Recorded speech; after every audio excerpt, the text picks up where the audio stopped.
This is a video about using a binding for your rugs.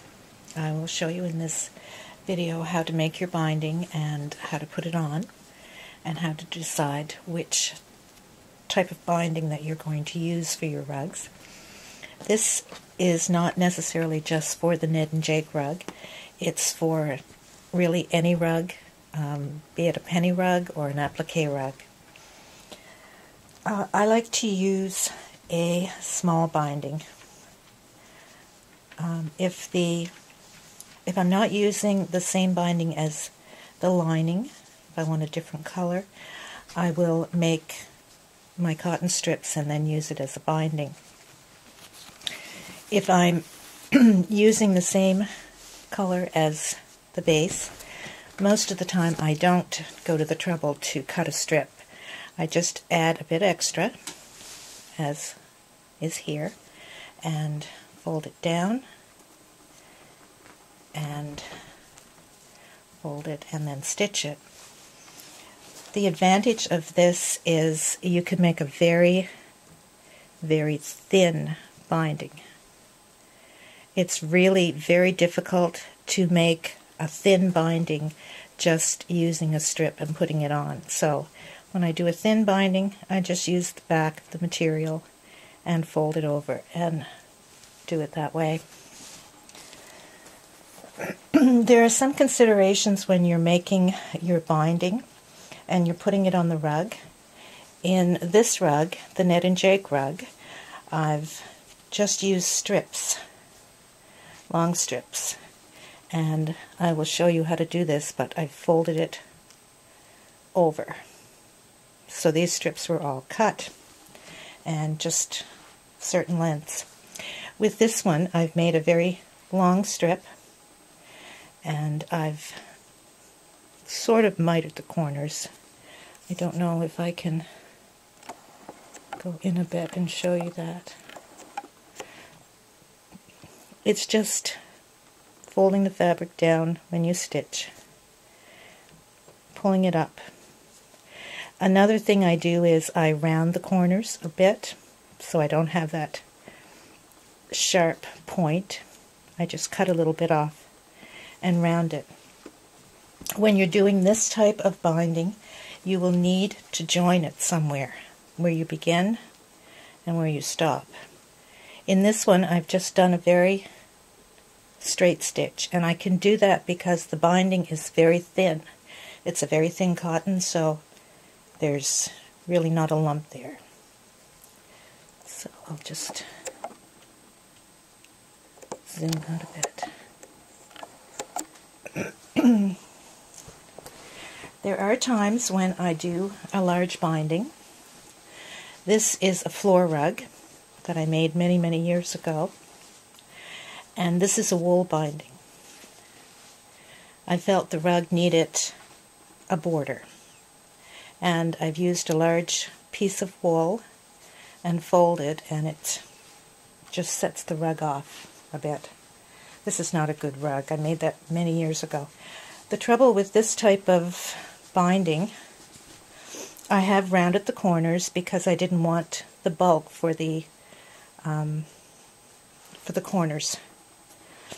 But I'm using 4 layers of very thin wool and then 2 pieces of wool. So I cut the lining, I cut just so that I catch it when I turn, and that eliminates the bulk, and I can use a piece of wool for that rug. But I couldn't do a square up and down stitch to connect the 2 pieces, so I used an angle stitch, and I will show you how to do that. It just eliminates the bulk.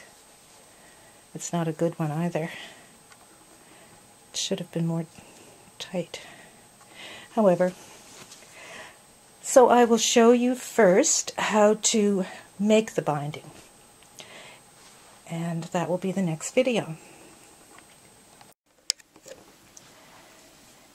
When I do a binding, I use very thin cotton, almost see-through.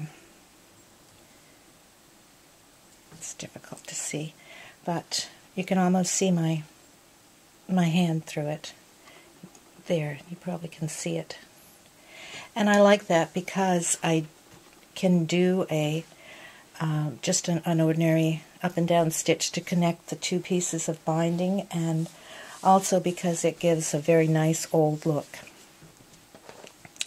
With the Ned and Jake rug, I'm doing an old piece of cotton, and I have the base, the lining, the same as the binding, because I needed a rug to show you how to do it.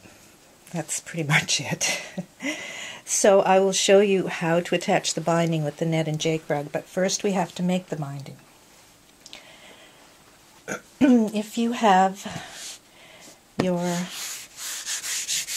tools, you can use your board, you can use your cutter. If you know how to make your strips with your rulers and that type of thing.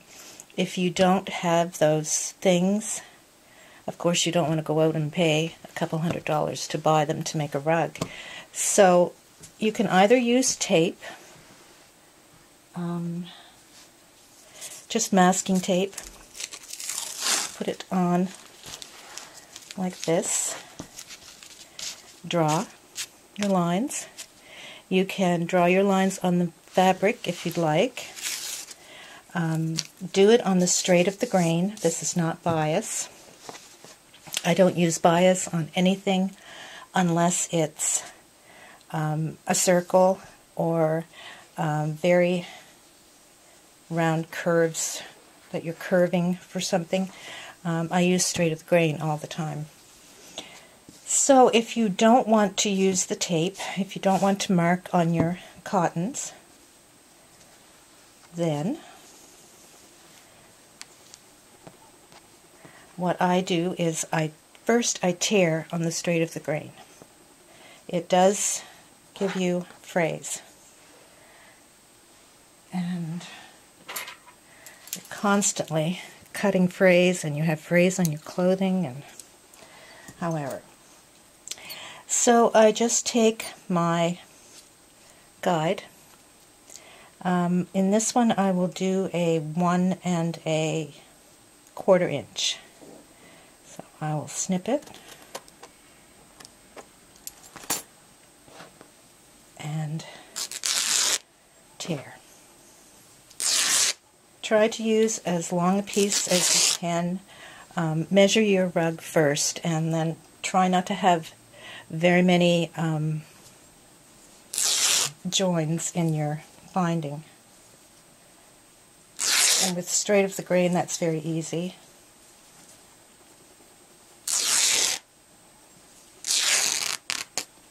There. So that will make a 1 1/4 inch binding. And you can buy pre-made binding, and it's always folded. It's folded in 4. And that is, I think that's mostly for convenience if you're using a sewing machine. I don't find it necessary when I'm putting on a binding by hand. It really just is an extra step that is not necessary, but I will show you how to do it. The first is you fold your binding in half, like that, the two outside edges touching, and I have already done that with this one. Then I would go back with the iron, and that's the problem with tearing your fabric. You're always getting frays on the outside edge. Then you go back with your iron and you fold to the center on this side. Complete that, then turn it around, fold to the center on this side. I'm out of the camera way there, I think. Fold on this side to the center, fold on this side to the center, and then you iron those, and then you fold it. So your width of your fabric is divided by 4 generally, and that will give you the size of your binding. You do need a little extra, so if it's 1 1/4, then you're going to have just a 1/4 inch. 4 1/4 inches is an inch, and then a 1/4 inch is the extra you need just to get around the extra fabric that's in there. Just give yourself a little bit extra. The size of the binding, really, this is a 2-inch binding.